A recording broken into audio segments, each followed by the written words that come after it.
wasn't supposed to happen like this. He came at me first. I didn't know what else to do. Please, you have to believe me.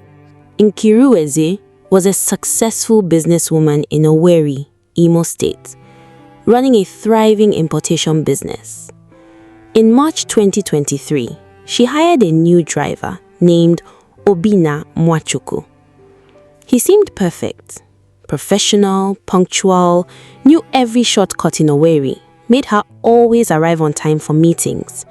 He was polite, respectful, never overstepped boundaries. For 15 months, Obinna was the ideal employee.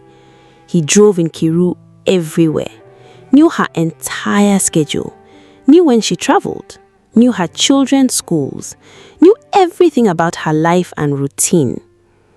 Then, in June 2024, Nkiru's house was robbed while she was traveling to Lagos for business. Thieves took jewelry worth 8 million naira, cash 2 million naira, electronics, documents. They knew exactly where everything valuable was hidden. They knew the security patterns. They knew she'd be away. Police investigated, found the robbery was an inside job. Someone with detailed knowledge of the house had planned it. Nkiru suspected Obinna immediately. He knew her travel schedule perfectly. She fired him, reported him to police. But then, the twists started piling up. First, police discovered Obinna wasn't the mastermind. He'd been working with Nkiru's housemaid, Adize, who'd been feeding him information for months. Secondly, the robbery wasn't the real crime. While investigating, police found Obinna had been slowly stealing Nkiru's identity, copying documents, opening bank accounts in her name, taking loans using forged signatures. Then, on a third discovery, Obinna had done this to 7 other wealthy Owerri women before Nkiru. He was a serial identity thief who targeted successful businesswomen specifically.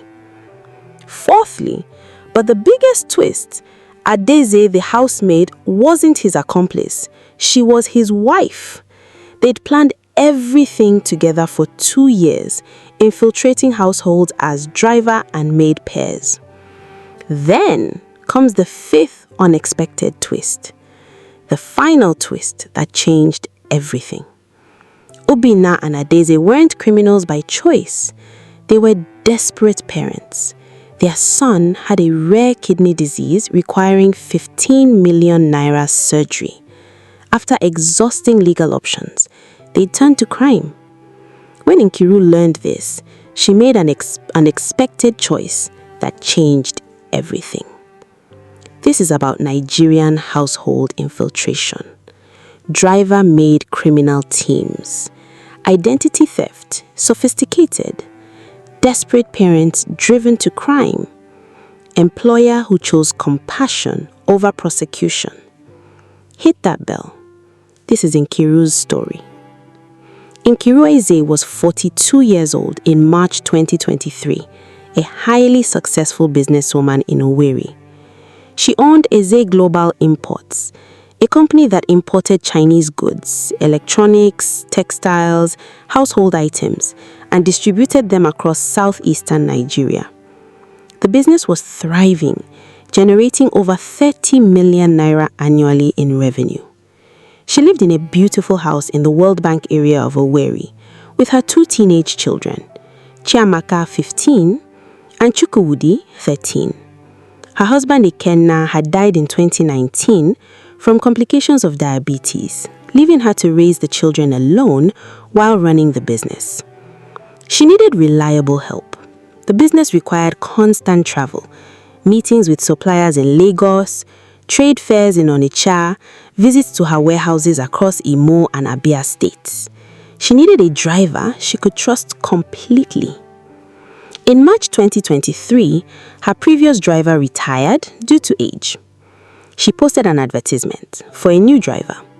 Required qualifications, valid driver's license, at least 5 years experience, excellent knowledge of Owerri and surrounding areas. Good references, trustworthy character.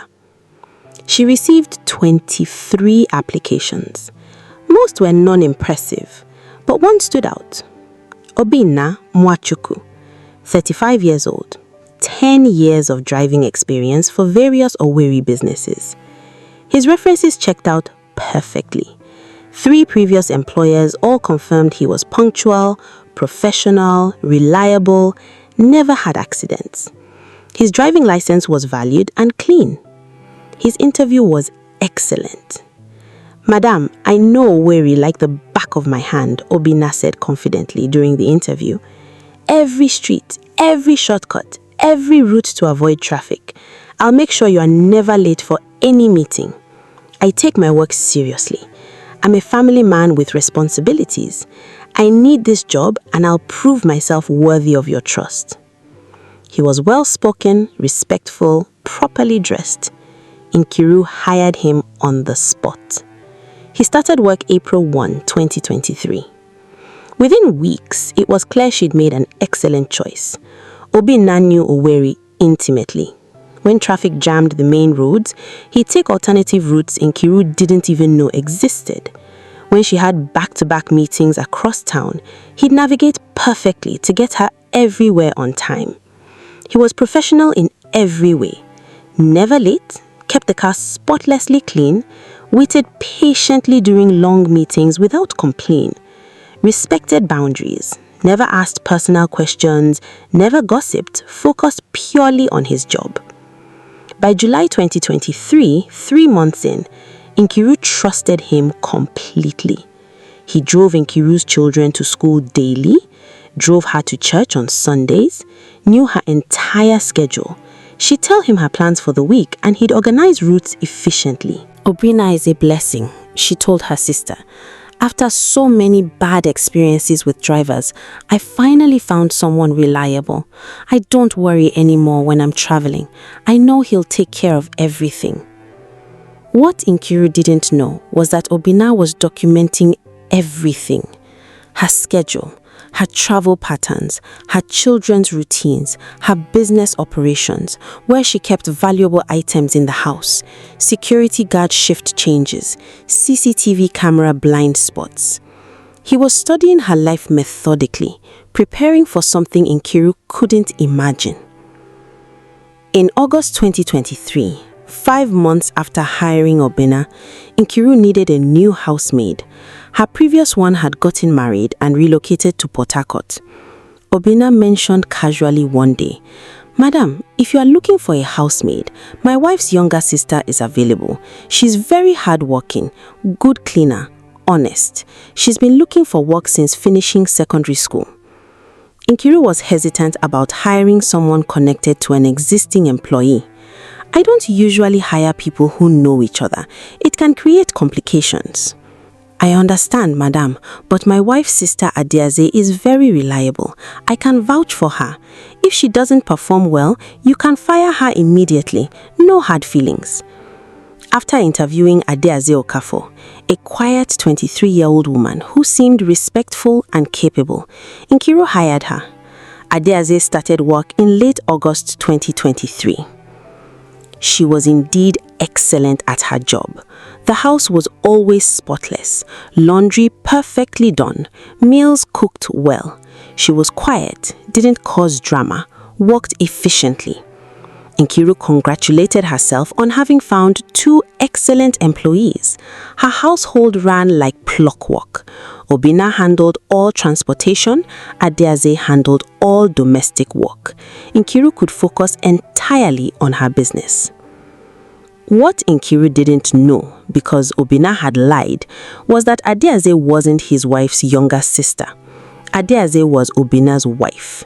They presented themselves as in-laws to avoid suspicion, but they were actually married with a 7-year-old son. Together, they had access to everything in Nkiru's life. Obinna knew her movements outside the house. Adiaze knew everything inside the house. They communicated constantly, building a complete profile of Nkiru's life, assets, vulnerabilities. They were planning something sophisticated. something they'd done successfully 6 times before to other wealthy Owerri women. Now, over 9 months from September 2023 to May 2024, Obinna and Adeaze learned everything about Nkiru's life. Her routine. Nkiru woke up at 5:30 a.m. daily. Morning prayers until 6 a.m., breakfast at 6:30 a.m., left for the office by 7:30 a.m., worked until 6 p.m. most days, sometimes evening meetings until 9 p.m. Weekends varied, church Sunday mornings, sometimes business trips to Lagos or Onitsha. Her finances. Nkiru kept significant cash at home in a hidden safe in her bedroom closet, usually 2 to 3 million naira for business emergencies. Adeaze discovered this while cleaning and reported to Obinna. Her jewelry. Nkiru had expensive jewelry from her late husband, gold sets, diamond pieces, wedding gifts, worth approximately 8 million naira total, kept in a dressing room in her jewelry box. Adeaze noted every piece. Her travel patterns. Nkiru traveled to Lagos every month for business, usually staying 3 to 4 days. She traveled to Onitsha every 2 weeks. When traveling, she always informed Obinna of her schedule so he could prepare the car or book transport as needed. Her security. The house had security guards who worked 12-hour shifts, day guard 6 a.m. to 6 p.m., night guard 6 p.m. to 6 a.m. CCTV cameras covered the front gate and driveway, but not the back of the compound. The guards changed shifts at exactly 6 p.m., a 15-minute window of confusion when both guards were present but distracted. Her documents. Adeaze found Nkiru's personal documents while cleaning the study. ID cards, business registration documents, bank statements, title deeds. She photographed everything secretly using her phone, sent the photos to Obinna. Her children's schedules. Chiamaka and Chukwudi were in boarding school, only home during holidays. When they were home, Obinna drove them to extracurricular activities.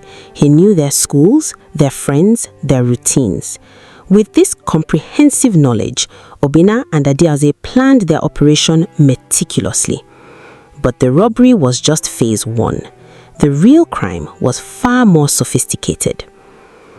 Now, in late May 2024, Nkiru informed Obinna she'd be traveling to Lagos for a trade fair from June 10th to June 14th, 4 full days. She'd be staying at Echo Hotel. She'd need airport drop-off and pick-up. Yes, madam, I'll have the car ready. Obinna dropped Nkiru at the airport on June 10th morning. He knew she would be unreachable for most of the day during travel and the trade fair. Perfect timing. That evening, June 10th, the robbery happened. 3 men entered Nkiru's compound around 6:15 p.m., right during the security guard shift change. They knew exactly where the cameras didn't cover. They entered through the back gate that Adeaze had conveniently left unlocked. Adeaze let them into the house. She'd given the children's room to Chiamaka and Chukwudi, who were home for midterm break, but she'd sent them to the cinema with money earlier that evening, ensuring they'd be away for hours. The robbers went straight to the bedroom, opened the closet, found the hidden safe. Adeaze had given them the combination. She'd watched Nkiru open it multiple times while cleaning. They took 2 million naira cash.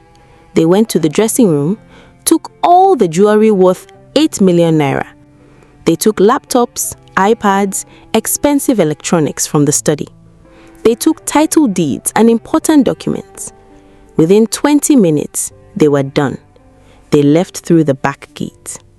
Adeaze locked it behind them.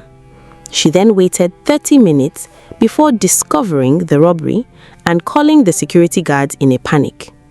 By the time police arrived, the robbers were long gone.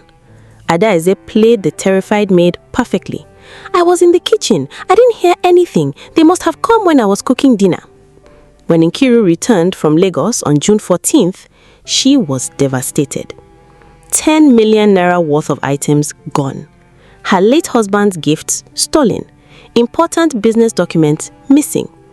Police investigated, interviewed the guards, reviewed CCTV footage. The cameras showed nothing. The robbers had entered from the back where there was no coverage.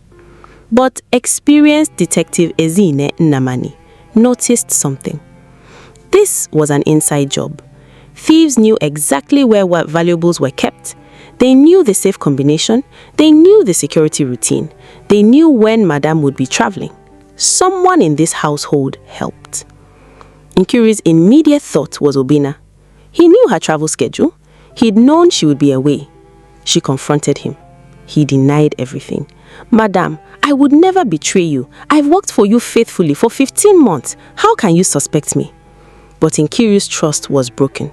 She fired him immediately, reported him to police as a suspect. That's when the investigation revealed twists that shocked everyone. Detective Nnamani didn't just investigate Obinna. She investigated everyone in the household, including Adaeze. She interviewed Adaeze extensively, noticed inconsistencies in her story, small details that didn't add up, the timeline of when she discovered the robbery, how the back gate had been unlocked, why she had sent the children to the cinema that specific evening. Under pressure, Adaeze cracked. She confessed. She'd been working with Obinna. She'd fed him information about the house layout, valuables, safe combination, security patterns. She'd let the robbers in. She'd planned it with Obinna for months. The driver and the housemaid were working together. It wasn't just Obinna. Both of Nkiru's trusted employees had betrayed her. Nkiru was devastated. I trusted both of you. I treated you like family. How could you do this? Adaeze cried. I'm sorry, madam. We needed the money. We were desperate. But the investigation wasn't done. Detective Nnamani kept digging, and she found something even more disturbing. While investigating the robbery, Detective Nnamani found something strange. Bank alerts on Nkiru's phone for accounts she didn't recognize. She checked. There were 3 bank accounts opened in Nkiru's name at different banks in the past 6 months. Accounts Nkiru had never opened. Someone had used Nkiru's ID and documents to open these accounts. They'd taken small loans totaling 5 million naira using forged signatures and applied for credit cards in her name. Adaeze had photographed Nkiru's ID documents while cleaning. Obinna had used those photos to forge signatures and create fake IDs. They'd been systematically stealing Nkiru's identity while working for her. The robbery was just the surface. Underneath was sophisticated identity theft, forgery, and financial fraud. Detective Nnamani estimated total losses: stolen property 10 million naira, plus identity theft debts 5 million naira. Total 15 million naira Nkiru would have to fight to recover. How did they know how to do all this? Nkiru asked, horrified. That's what we're still investigating, Detective Nnamani said. And when they investigated deeper, they found something that revealed the true scope of Obinna and Adaeze's operation. Detective Nnamani cross-referenced Obinna's previous employment history. She contacted his 3 previous employers, the ones who'd given excellent references. 2 of them had also been robbed shortly after Obinna vexed their employment. One had discovered identity theft months later. None had connected it to Obinna because he'd already left their employment when the crimes were discovered. She investigated Adaeze's previous employment as well, found 4 previous households where she'd worked as a housemaid. 3 had been robbed. 1 had experienced identity theft. The pattern became clear. Obinna and Adaeze worked as a team. They'd infiltrate wealthy households, Obinna as driver, Adaeze as housemaid, pretending to be in-laws rather than spouses to avoid suspicion. They'd work for 12 to 18 months, gaining complete trust, learning everything about the household. Then they'd execute. Robbery plus identity theft. Then they'd disappear and move to the next target. Over 6 years, they'd done this successfully to 7 wealthy women in Owerri before Nkiru. They'd stolen an estimated 50 million naira total in cash, jewelry, property, and fraudulent loans. Nkiru realized she wasn't uniquely foolish. She was just the latest target of a sophisticated, practiced criminal team. But there was still one more twist coming, one that changed everything. During interrogation, police asked Obinna and Adaeze about their relationship. "He's my wife's younger sister," Obinna maintained. She is his wife's younger sister, Adaze agreed. But Detective Namani didn't believe them. She investigated their backgrounds separately. She found a marriage certificate. Obinna Nwachukwu had married Adaze Okafor in 2015. They had a son, Chidebere, born 2016, now 8 years old. They weren't in-laws. They were husband and wife. They'd lied about their relationship from the beginning to infiltrate households together without raising suspicion. The driver and housemaid weren't just partners in crime, they were married. The entire operation was a husband-wife criminal enterprise. When confronted with the marriage certificate, they finally admitted the truth. Yes, we're married. We lied so we could both get hired in the same households. It's the only way the operation works. The operation? Detective Namani asked. This is a business to you? Adaze started crying. It's not what you think. We didn't want to do this. We were forced to. And that's when the final twist emerged, one that changed how everyone viewed the case. We have a son, Adaze said, crying. Chidebere, he's 8 years old. He has a rare kidney disease, focal segmental glomerulosclerosis. He needs a kidney transplant. The surgery cost 15 million naira minimum. We don't have that kind of money. She explained their nightmare. Their son had been diagnosed in 2020. They tried everything legal. Fundraising, loans, begging family members. Nothing raised enough. The disease was progressing. Without surgery, Chidebere would die before age 10. We exhausted every option, Obinna said, his voice breaking. We applied to charities. We reached out to politicians. We sold everything we owned. Still not enough. We were watching our son die slowly because we couldn't afford to save him. That's when they'd made the terrible decision. Turn to crime. Use their skills. Obinna's driving knowledge, Adaze's domestic work experience to infiltrate wealthy households and steal enough money to save their son. We knew it was wrong, Adaze said. We knew we were hurting people, but our son is dying. We chose our child over morality. Over 6 years, they'd stolen approximately 50 million naira from 7 women, including Nkiru. All of it had gone towards Chidebere's medical care, medications, hospital stays, consultations with specialists, but they still hadn't raised enough for the surgery itself. The criminals weren't evil. They were desperate parents driven to crime by a dying child and a healthcare system they couldn't afford. This changed everything about the case.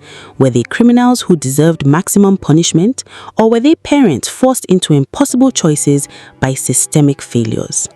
Nkiru sat in the police station processing this information.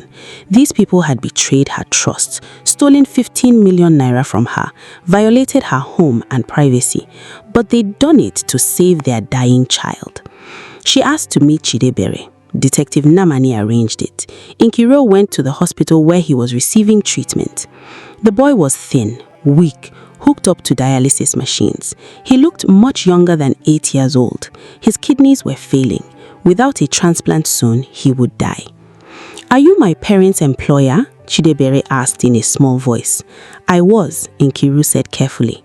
They told me they work very hard so I can get better. Are they in trouble? Nkiru's heart broke. This child had no idea his parents were criminals. He thought they were just working hard.